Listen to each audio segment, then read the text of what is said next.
Hello,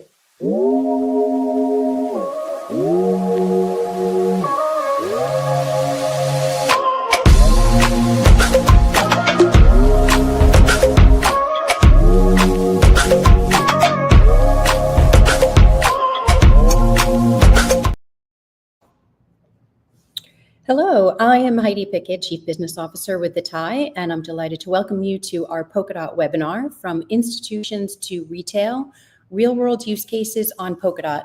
I'm excited to be joined by Alessandro, co-founder and president of Acurast, Alan, founder and CEO of Aventus, and Braxton, co-founder and president of Frequency. So today we're going to be discussing how Polkadot-based solutions are successfully bridging the gap between institutional requirements and retail accessibility through real-world implementations. And just as a reminder, the information contained in this webinar is for informational purposes only and not intended as investment advice. Okay, with that, I would love to just dive in first with an intro from each of our panelists. If you could tell us a little bit about yourself as well as your organization, that would be great. Alessandro, maybe we kick it off with you. Yeah, absolutely. Thank you, Heidi, for having us. I'm very excited to be on this panel with all of you. So my name is Alessandro de Carli, and I'm one of the co-founders at Acurast. My background is in mobile security, a very technical background. I used to be working at Credit Suisse, leading the mobile security team. That was about 15 odd years ago, and then co-founded a startup that was focused just in mobile security. Managed to grow that to about 25 employees here in Switzerland. And then offered those services to mostly very large enterprises. We managed to even get on board 4 out of the 5 top defense companies in the States. And somewhere in 2015, a friend of mine constantly nagged me about Bitcoin, and we started then also to do things in that area. Basically leveraging the mobile security knowledge to create a self-custody wallet. And then about 3 years ago, we realized that the mobile security aspect can also be used to power a decentralized cloud. And that's what I'm doing now with Acurast. We have a very large compute network, which sources its computation entirely from the smartphones that you and I have in our pockets, or maybe also in our drawers, because we basically also give a second life to mobile devices that are no longer in use. That's Acurast in a nutshell. Great. How about Alan, over to you. I'd love to hear about your background as well as Aventus. Thanks, Heidi. Hey, everybody. Thanks for having us on here today. My background, I'm a computer scientist, well, by training anyway. I studied at Imperial College in London. I did a master's in artificial intelligence there as well, finishing that in 2016. I'd done a little bit of work in hedge funds before, just kind of algorithmic trading. But when Ethereum launched that 2015, 2016 during my thesis, I thought smart contracts and programmable money seems like the future. So we jumped in big time to the Web3 space.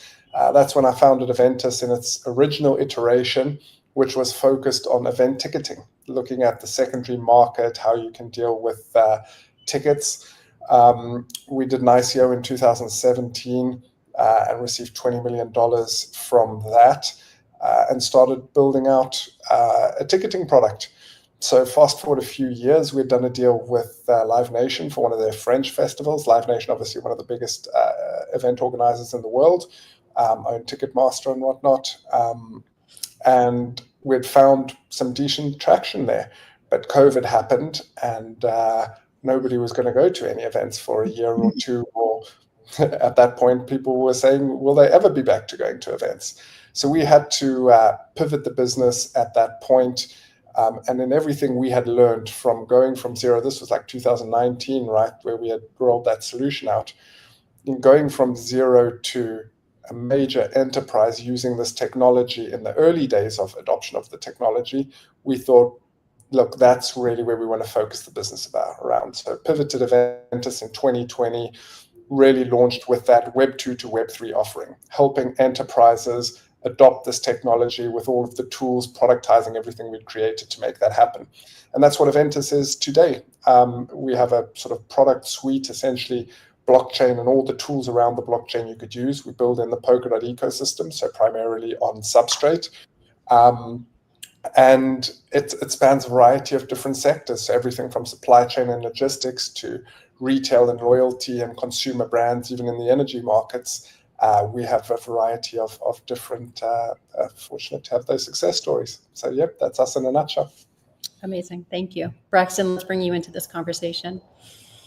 Sure. Braxton Woodham, co-founder of Frequency. Thanks, Heidi, and everybody here for having me here, and glad to meet you guys. I think both Alan and Alessandro, your projects can be compatible with ours, might find a way to work together. My background is in formal trainings, aerospace engineering, but I started programming back when I was 14 and never really stopped until recently. Actually, I've been too busy to do it. But this project, Frequency, started in a way over a decade ago, before I was even aware of any decentralized technologies. My first startup that I co-founded was focused on mobile social networking very early, and we ended up processing the full Twitter fire hose. One of the few startups that did that, and that was where we kind of got a view of this data layer being created by all of humanity, really, but being captured within private platforms. And so that really, early on, was bothered us as kind of not the right way to implement this kind of internet stack, to have the rich data layer on top of all the TCP/IP layer and the hyperlinks to be privately controlled.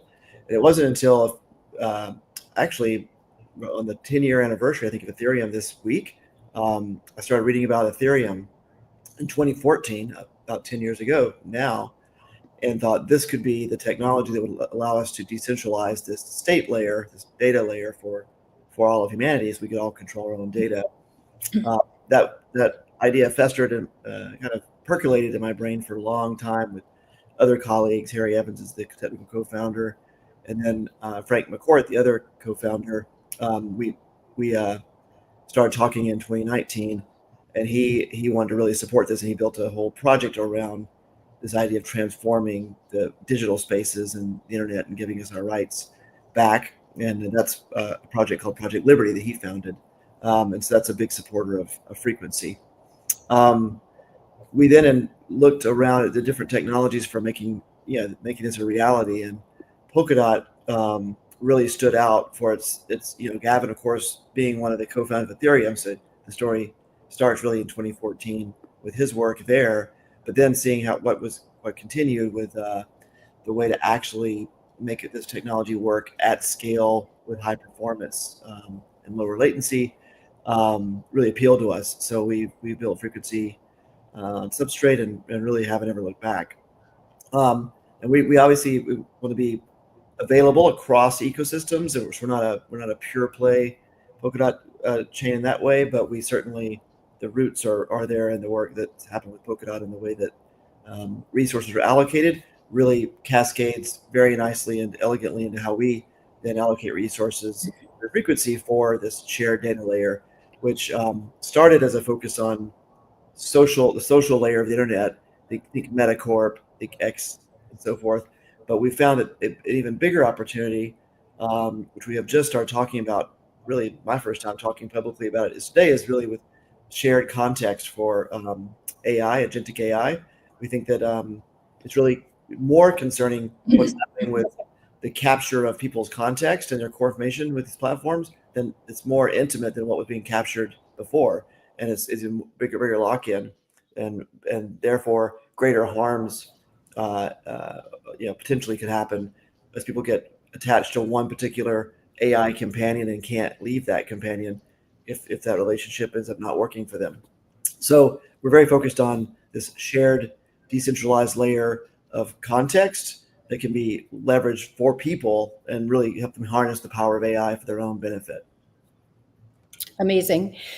Just keeping with you, so across Frequency's platform, Can you talk a little bit more about how Project Liberty's $500 million initiative, which is really around developing internet infrastructure that prioritizes digital freedoms, how has that influenced institutional confidence in decentralized social infrastructure?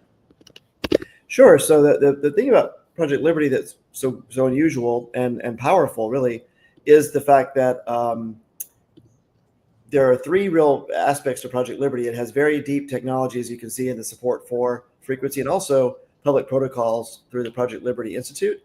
There's a second track where there's a focus on policy, and there's been a lot of traction lately. If you've read about the Digital Choice Act in Utah, and that being a blueprint for similar legislation across states, and even now getting some traction, it looks like, in Europe for giving people their rights around portable data. And then the third track is around kind of more of a movement because it's clear to all of us that you can't just provide tools and change culture. You need a cultural change to go along with the technical change, along with the policy changes. So really, Project Liberty has got this broad mandate to transform our digital lives across those three kind of axes of activity. And the simple tagline is giving people a choice, a voice, and a stake in the internet, as opposed to being kind of the product of these platforms, as a lot of people are today. And you've talked a little bit and mentioned scale. Like, what enterprise level guarantees can you provide about platform reliability at the scale you have achieved so far? Well, that's a big part of why we've been building on Polkadot, is we've really been planning for population scale. Right now, as a simple example, real world example, we just recently, we haven't done much press around this or announcements yet, but we've decentralized Blue Sky, basically put all of the Blue Sky fire hose on frequency. So now we have, along with the other folks on the apps directly on frequency, there's over 10 million people now posting on social networks that are now, that metadata is all on frequency, decentralized, and they can now control it. It's censorship proof, et cetera. So, and we didn't even see the infrastructure, break a sweat with that increase from 2 million to 10 million or 11 million now over a period of 6 weeks, I would say. Wow.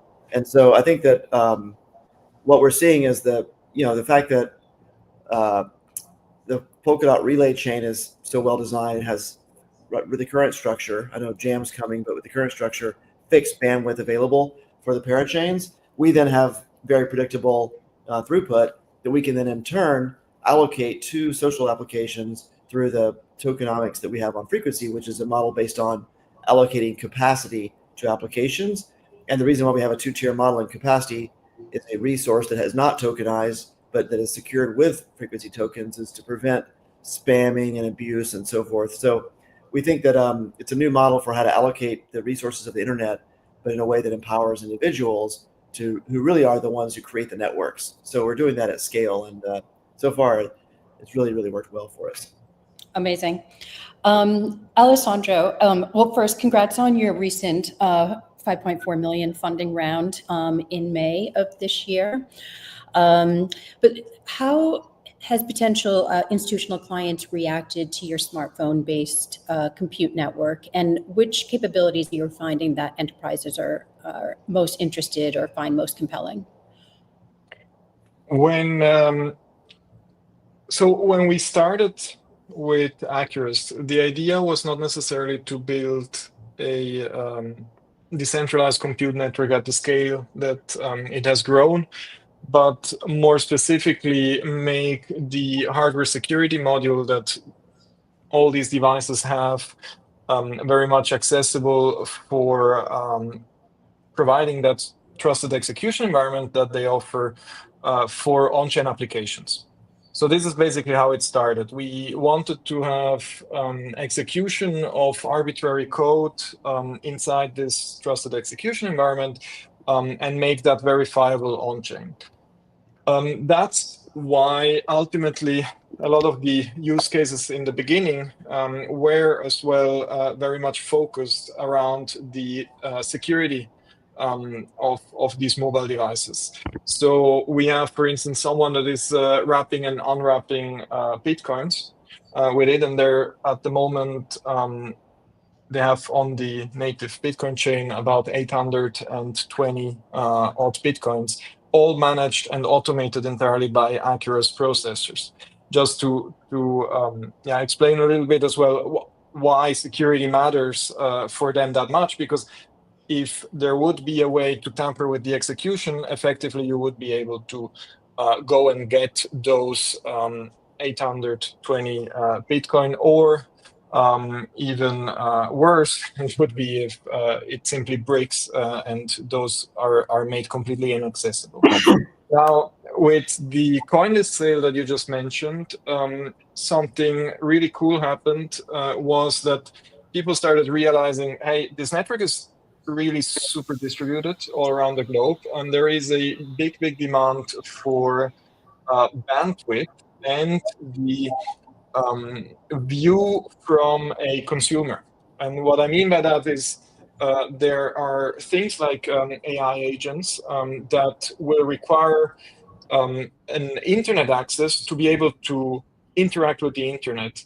Now, the problem is that if they simply would use centralized data centers for that, they would immediately get blocked because there are a lot of anti-bot mechanics and whatnot blocking data center IP addresses.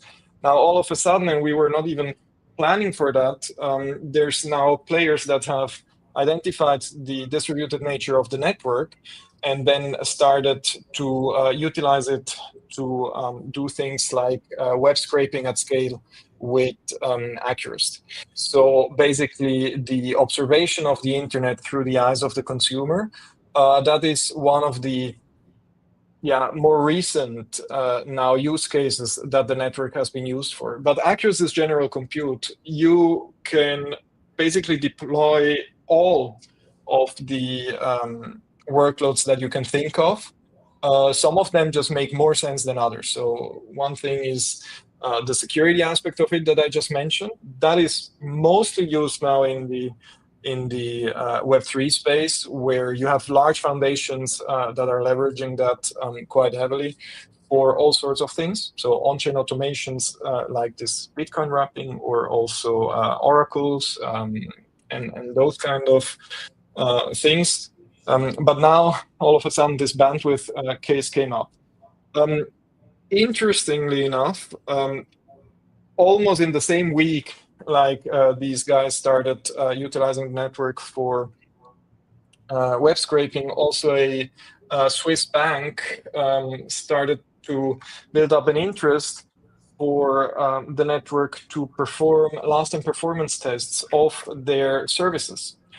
Because of the distributed nature of this bandwidth, obviously you are then able to test your infrastructure at scale, or at a scale that it was simply not possible to test before, right? Because even if you would spin up 100,000 machines on Amazon, everything would just follow the same route in terms of packet route from a TCP connection standpoint. So that is one of the, let's say, two unexpected results of this CoinList sale, because it generated a lot of visibility for the project.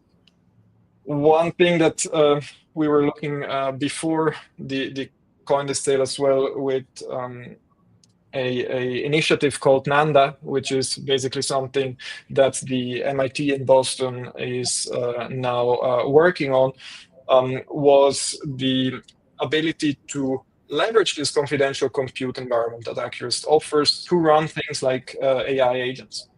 And the idea there is that today, if you want to run an AI agent that books your flights, consumes your internet, does research for you, you will need to enable that agent with your credentials, right?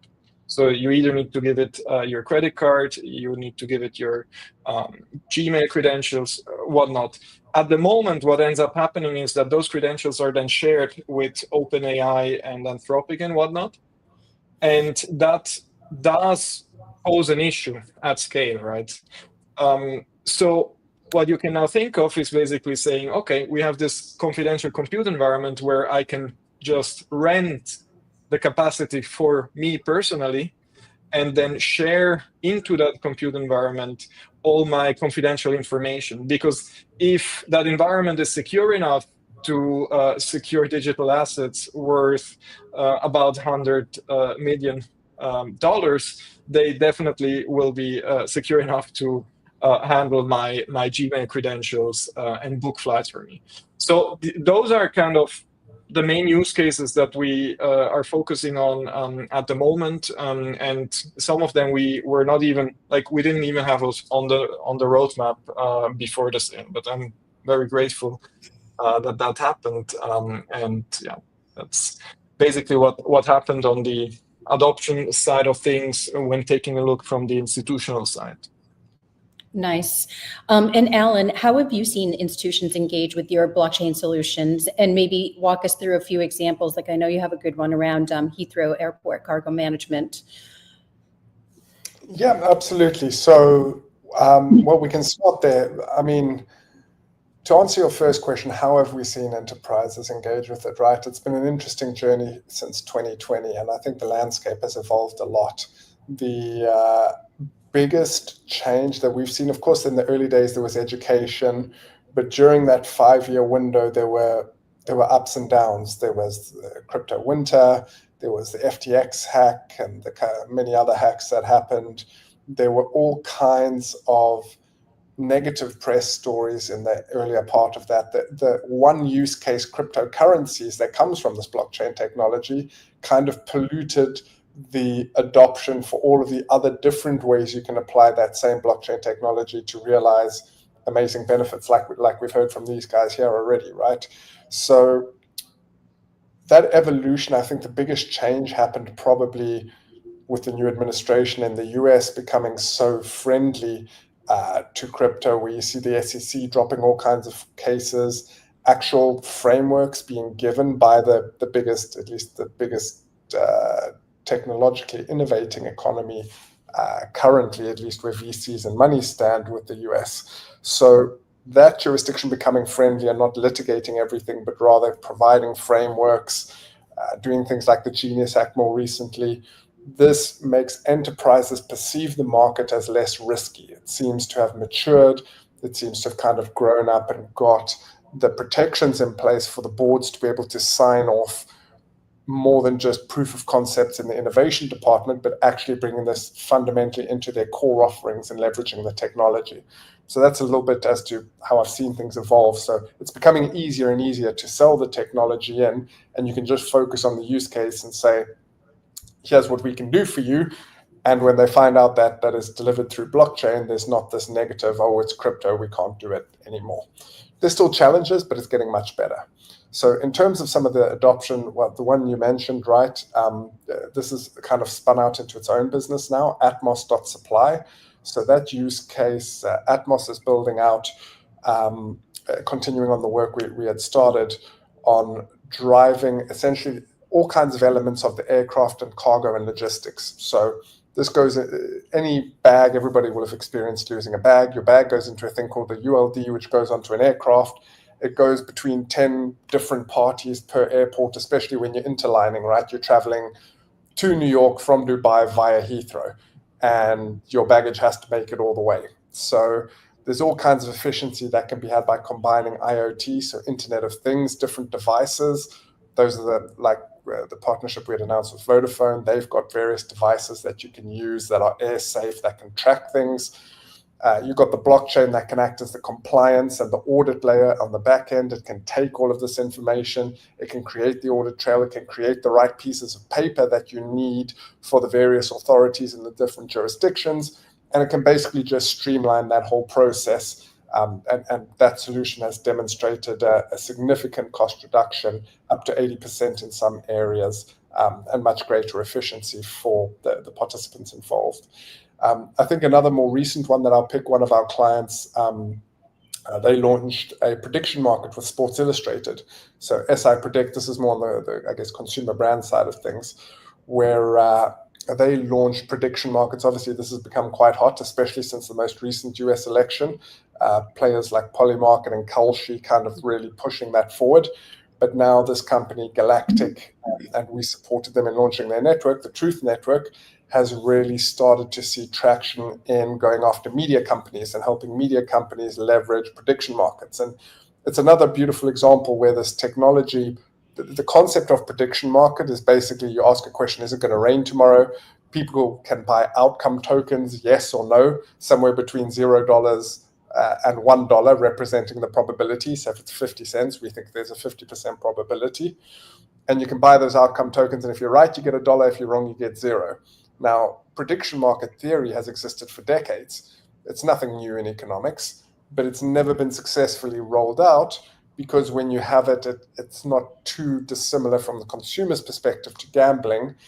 And then you've got people who are operating and trying to create a spread or skew the books or whatever. But when you bring blockchain technology in and you help enterprises or large companies like Authentic Brands Group, who own Sports Illustrated, understand how this technology works, they can see the transparency, the immutability, the ability to run a market entirely non-custodially, where the person placing the predictions is always in control of their own tokens or funds or whatever it is. And that transparency and properties of the blockchain enable that kind of technology to be brought to the masses. It is really exciting. So yeah, those are a few of the use cases, and hopefully we'll see many more interesting use cases for this technology moving forward. That's great. Just a follow-up question, just in terms of SI Predict, how do you design blockchain-powered applications that consumers want to use while abstracting away the technical complexity, which I think has been sort of an issue around, adoption broadly? Yeah, well, with great difficulty, right? There's a lot of innovation that has to be done. Fortunately, nowadays there's so much great technology out there, right? So many great thinkers and builders, and especially in the Polkadot ecosystem, that's what it's really known for: amazing technology and a great ecosystem of people who build good tools. So having the ability to offer embedded wallets, where essentially a user can show up with an email address, and they don't have to save their mnemonic, they don't have to save their password, that if they lose, they've lost their account. These kind of problems have been solved, but tying them all in together and making it feel like a Web 2 experience, or feel as good as the user experience that Web 2 offers whilst staying natively Web 3, is the real challenge. So using the latest things, embedded wallets for onboarding, abstracting away bridging, even just language, right? Making it clear, simple terms. We don't need to call it anything new. You've got an account and an account balance. Does it matter that it's a blockchain address or a wallet or whatever?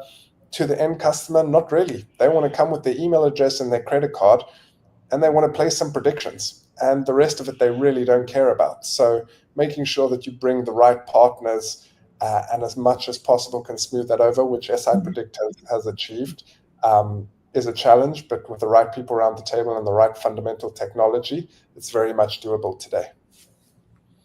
Nice. Alessandro, Braxton, I don't know if you have anything further to comment on that front, particularly around getting rid of the complexity, making it easier for adoption, whether it's retail or institutional. Sure. I think, well, for us, one of the big areas of focus on that front was really just the idea of coinless use cases. So could you basically get people on to have their data on chain, their identity on chain, and not have to have them interact with that? So what we did was we developed what we call frequency access, which is a wallet that just holds API keys. So it's very much like a Web 2 flow. In fact, we used Sign with Google as our benchmark for kind of onboarding friction. And then the API keys are stored in a custodial wallet. Obviously, when you get into tokens and digital assets, sophisticated users typically do not want to use custodial wallets. So we intentionally designed the system where sophisticated users could use other wallets. There's 4 different wallets that support frequency tokens right now. And at the same time, we also support people integrating this frequency access, which we don't consider a pure crypto wallet, just purely for authenticating with API keys. And so that keeps the friction really, really low. Then the model for the actual resources that I mentioned earlier, the capacity is really allocated per application or per service, not per user. So each application needs to secure capacity on the network. So it's the applications that would be buying and holding and staking frequency tokens for capacity. The user could never even interact with frequency tokens and enjoy the benefits of being on chain, having that ability to grant and revoke access to their data and have it all anchored on chain without ever having to deal with tokens. But then sophisticated users can also get involved, and there's a program we have called boosting, where you can actually, as a consumer, you can say, I like this application, this app I'm using, or I like this AI service I'm using, et cetera, and I can boost it. I can basically stake tokens and allocate the capacity from those to that service. So kind of vote with my wallet, so to speak, and earn staking rewards for that. So basically, we intentionally designed a system where you have a gradient from pure play consumers who don't know what tokens even are, all the way to sophisticated developers who are building apps on a tokenized economy and everything in between. But it's been a big focus of ours to think about how do you get this technology to population scale. Maybe if I could add something here, I do believe that the big power behind blockchain and decentralized applications is the decentralized aspect of it, right? And the only reason why Bitcoin today has grown to become what it is because basically it's unstoppable, and there is no central entity that can be shut down, because it would have been shut down very quickly by governments otherwise. So I do believe that it's not only bad, like the complexity that a decentralized system is adding to the mix, because it is the very reason why this industry actually exists. Now, for things like composability and the ability to transact with value, obviously those things tend to quite quickly become very, very complicated for the user, because you're starting to offload many of the responsibilities to the user. I do think that just like Alan and Braxton were mentioning, now the technology has been maturing quite a lot, and we do see nicer and nicer service providers that offer things like seamless on and off ramps through credit cards and whatnot. I do believe that those things are just because we don't live in a fully on-chain economy yet. That will come at some point, and you will at some point also remove the whole need for an on and off ramp provider. But it is a state that, like, we need to work with what is available today.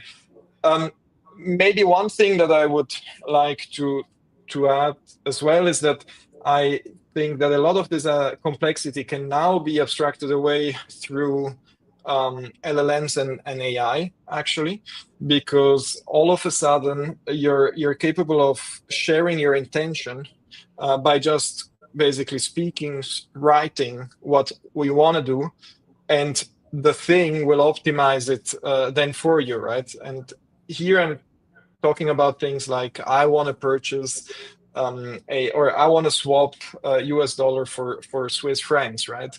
And obviously you can do that just with a simple single exchange, but maybe they don't have the best rate, right? And then the AI agent would be able to optimize that for you on the fly, because it has your best interest in mind, which brings and opens up an entirely different kind of topic, because will it really have your best interest in mind? That's maybe a topic for another discussion. But in either case, I do believe that this full AI technology, those benefits, we can really profit a lot from those in the Web3 space as well.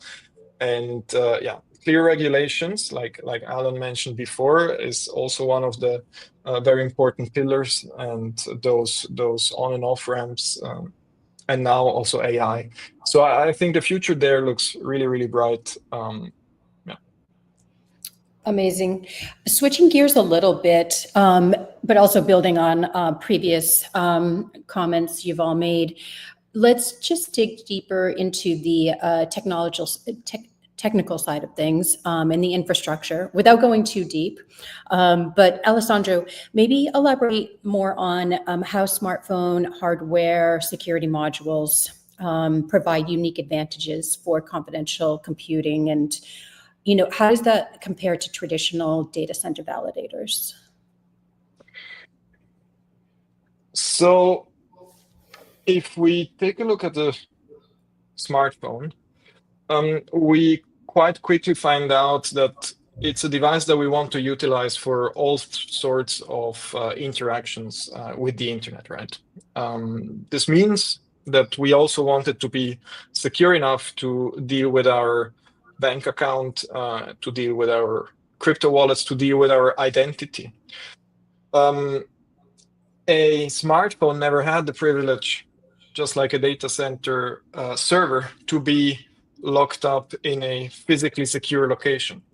That's why the engineers at Apple and in the Android team had to come up with hardware that would make it feasible to have a device that is capable of doing all those highly security relevant tasks while being mobile, while having the property that someone can just basically grab it from your hands and walk away when it's unlocked, or you forget it in a taxi and whatnot. This means that against many of the intuitions that people have, right? The people still think, okay, enterprise grade, this is this pizza box in a data center that must be way more secure. Despite that wrong intuition, mobile devices are by far more secure than any sort of data center hardware out there, period. And the reason is it has been designed for that. From the very early ages, from the very start, basically. And now this trusted execution environment that you're getting out of it is not only there and offers a lot of functionality and security, but is also at the very base layer of the mobile operating system. So you cannot even boot up the iPhone or Android phone if that thing does not give you the full integrity of the entire mobile operating system. So there are some very in-depth differences compared to, let's say, a MacBook that still needs to be able to run legacy executables, or even a Windows laptop, which is even worse than a MacBook, because Mac is way more strict and they eventually phase out support for executables, while with Windows it's still capable of running executables that have been compiled many years back, right? Which is a strength, but in this case is very much a weakness. So because of those fundamental differences, you are now all of a sudden able to create a unfair advantage that no other data center server is capable of offering you. And that's basically what we have been pushing since day one on the Acurast side. Nice. Alan, Aventus 2.0's introduction of layer 3 app chain capabilities represents a pretty significant technical evolution. Can you talk about how this architecture enables enterprises to operate dedicated chains while maintaining interoperability? And what advantages does that provide over general purpose blockchains? Yeah, so the Aventus 2.0 vision was really, it was a result of client feedback, right? So we were helping companies grow their blockchain ecosystems on the core Aventus parachain. And they got to a point where they reached scale and they had their own tokens and economies where they were like, we would like to fundamentally be able to control everything about our execution environment. We want to be able to really have fine-grained control. So an example of this is obviously Energy Web uses this product for all of their energy clients. Enigmatic Smile, they use this product. So what we did, this was in partnership with Skytail and MVP Studios, is they helped design a new infrastructure which essentially allowed these chains to operate on top of Aventus, thereby having their own tokens, being able to define gas, consensus, and a couple of other elements in more fine-grained ways that mattered to their particular use case, whilst still retaining all the same benefits, all the same technology, both from the blockchain perspective, but also all the tools that the Aventus ecosystem offers around that, APIs, indexes, a whole load of stuff that just makes it easier for enterprise to quickly get going with this technology. So that evolution then allowed them to essentially still benefit from everything Polkadot has to offer, whilst just dealing with their own token and own ecosystem. Now, why this this really just makes it easier from their perspective to properly control. The problem with an open ecosystem or a more general purpose blockchain is many of the enterprises can't have anybody deploy a smart contract on their network, for example, right? When you have this network that you have set up, you to a degree are in, at least have significant influence over, they usually don't control them because they're decentralized, but they have significant influence. If they have a hack that's attributable to some code that some third party deployed on their network, they still have a degree of backlash and reputational damage from that. I mean, even look at ecosystems like Ethereum, for example, right? The DAO hack back in the day wasn't necessarily a code vulnerability from Ethereum itself.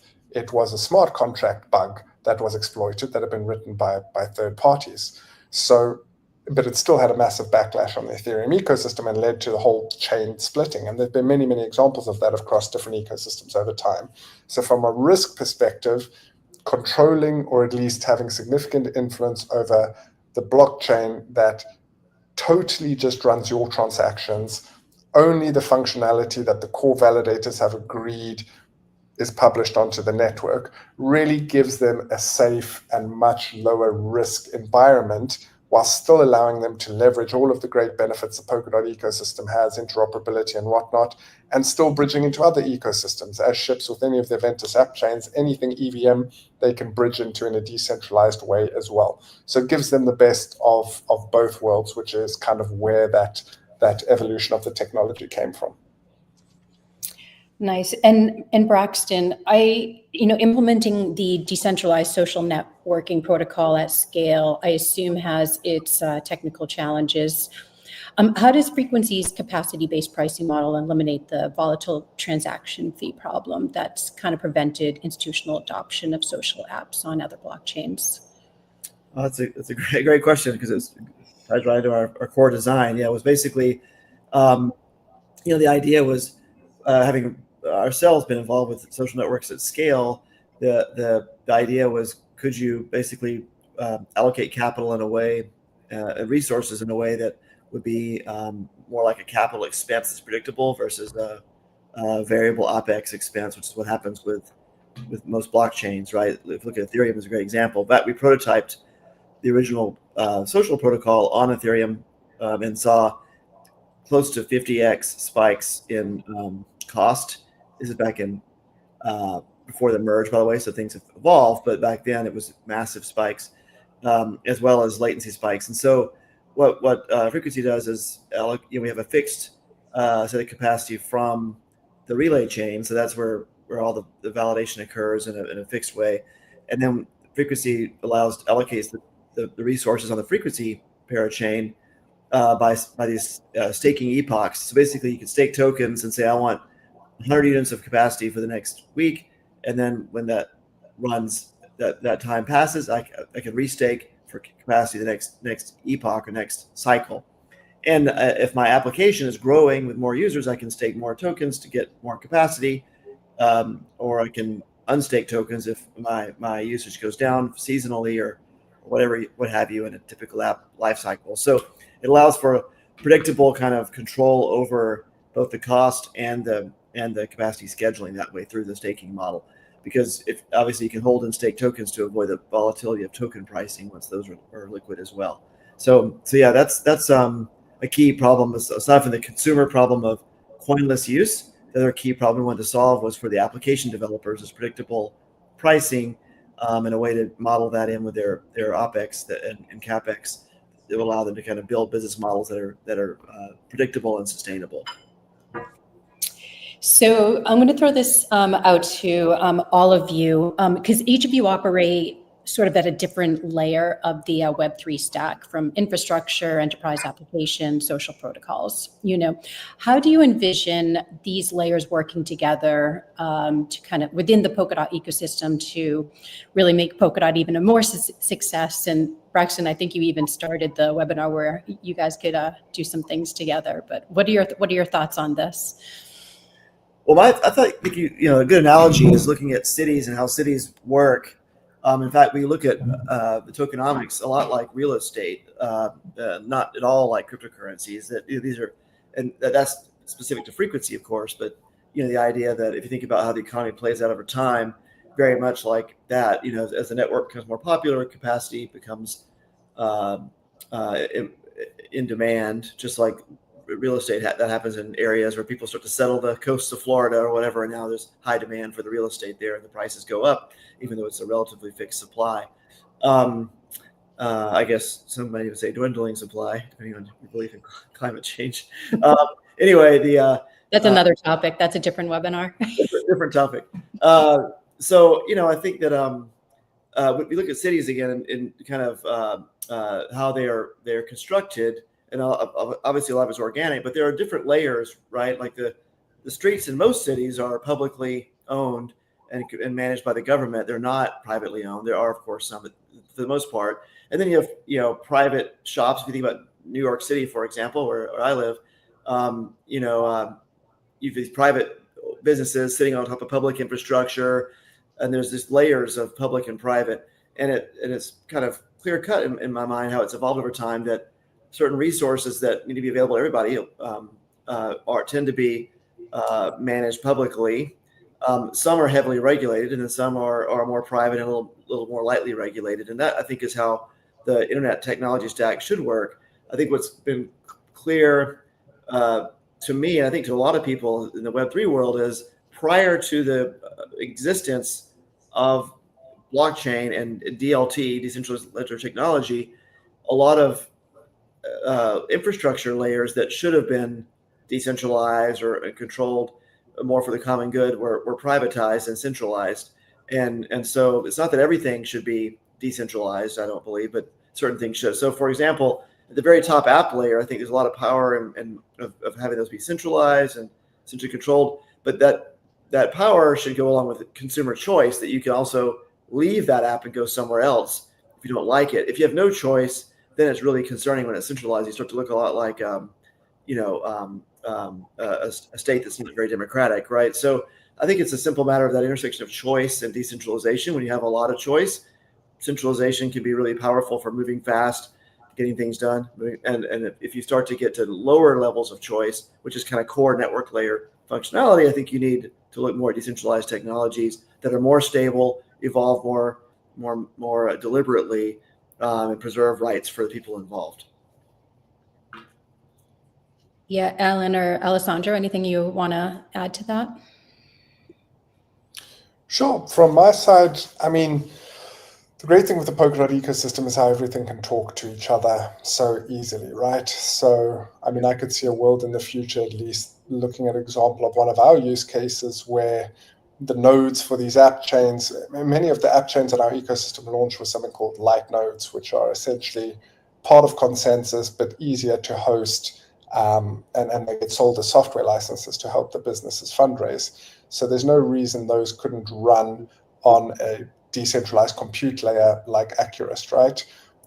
And I think when you look at prediction markets, fundamentally, the real fundamental premise of at least Galactic, the client that we have in this space, they are going after the media industry. They are looking at Sports Illustrated and various other media publications, both the publications, but also the influencers. So when you look at the likes of what Frequency is doing, especially on the social side, that pretty much applies everywhere, right? Like any use case that is B2C, there is going to be an element of some kind of social interaction between the parties, and doing it on a layer that you fundamentally decentralize is significantly more powerful. So from our ecosystem, I could see clients in the future saving money by using Acurast to host and having a better social setup for distributing their content or driving new users through some of the stuff that Frequency is doing.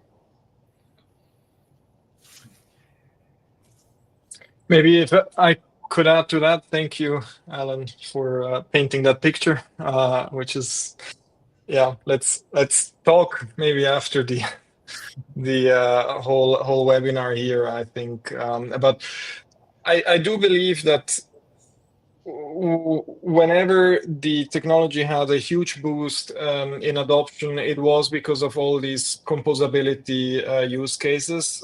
Thinking back at DeFi summer, people started with the simple idea of being able to trade one digital asset for another.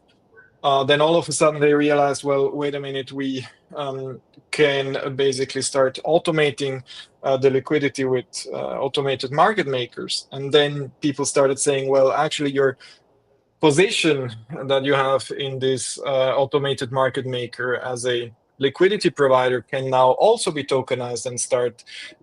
You can start using that to get collateralized loans, which makes the whole thing way more capital efficient, and so on and so forth. One thing led to another. People thought about new things, and now all of a sudden you have this huge interoperability that if you take a look at a concept like this MEV transactions on Ethereum, you can see that they perform like more than 100 transactions to extract pennies of risk-free arbitrage, but it shows you the ultimate scale of this composability. And I do believe that it does not only apply to finance, it will apply to everything that is transferring value. And I do also believe that this will become the standard interface for things to interact with each other.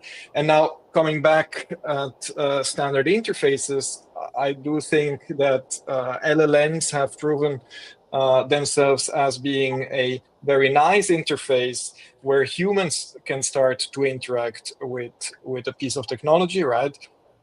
Where maybe these kind of fuzzy interfaces that we have in form of websites, all of a sudden you start to be able to structure, right? And I think blockchain gives you that exact structure in a way nicer format. That's why I also believe that with these LLMs and AI agents, the relevance of blockchain is only increasing massively.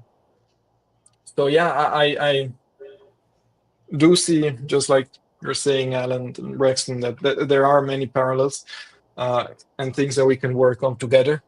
But I do think that this expands even beyond the Polkadot ecosystem. I mean, obviously, we are able to talk very freely with each other because we do have a common language, a common interface to talk to each other. But I think that this will go also beyond like ecosystems, and I do believe that that's really what it was intended to happen, right? Nice. Let's have a couple speed rounds, kind of looking ahead to the near and maybe longer term future. For each of you, what ongoing developments at each of your organizations do you expect institutions and retail users to interact with most by the end of 2025?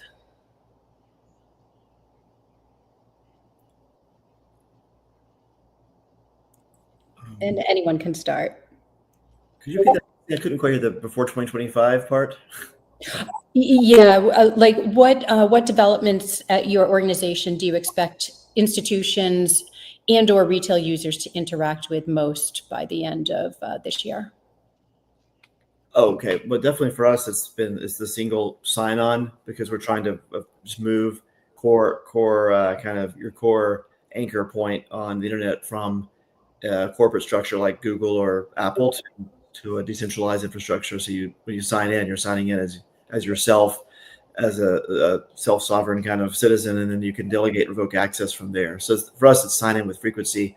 We hope to see more ubiquitously. It's already on a bunch of apps throughout the ecosystem now, but we're hoping to see it even more common. And particularly, we're focused on it showing up within agentic AI, so that that when you're having these conversations with these agents, that that it's your data, not just theirs. We've actually got prototypes where we'll be releasing something in the near future where you can have conversations with ChatGPT and then Claude, for instance, talking about a trip to Alaska. And when you switch from ChatGPT to Claude, the context continues as if you're the same conversation, but the back-end LLM is different. So you are the anchor point for the context, or for the session and so forth, not the LLM. I think that's going to be really important. We need a user-centric internet. It's really what it was designed to be. And so we need to kind of actually achieve that vision, I think. And that starts for us with the sign-in button. Super interesting. Alan? Cool. I can go next. So I would say maybe a bit in brief, app chains in our ecosystem, we're seeing more and more interest from the enterprises there, really helping them roll out their custom use cases, and doing so in a way completely tailored and scalable to their use case, even from a financing perspective. And on the retail front, by the end of the year, I think it's really going to be this prediction market use case I've been talking about, just because that's the sexy new kind of kid on the block when it comes to the B2C blockchain use case. Yeah, and maybe from my side, we do have this year a PGE coming up for our mainnet.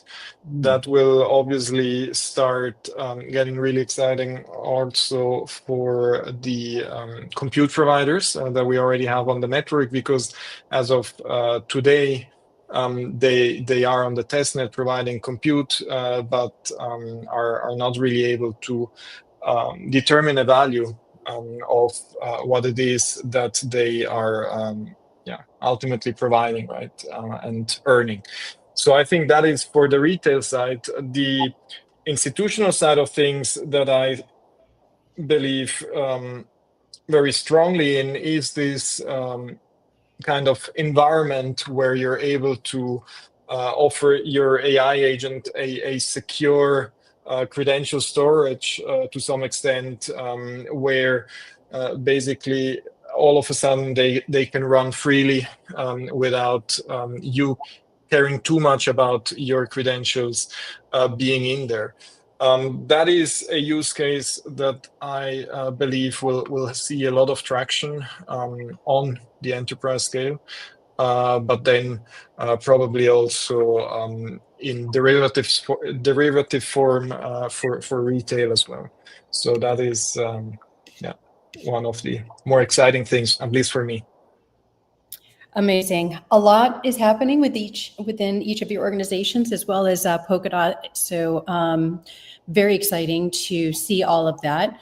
We are coming up on time. So with that, I want to thank Alan, Alessandro, Braxton so much for joining me today. For everyone tuning in, thank you for joining us. And I hope you'll all join us on our next webinar featuring the Polkadot ecosystem. Thank you all. Thank you. Thanks, everyone. Thank you. Bye-bye.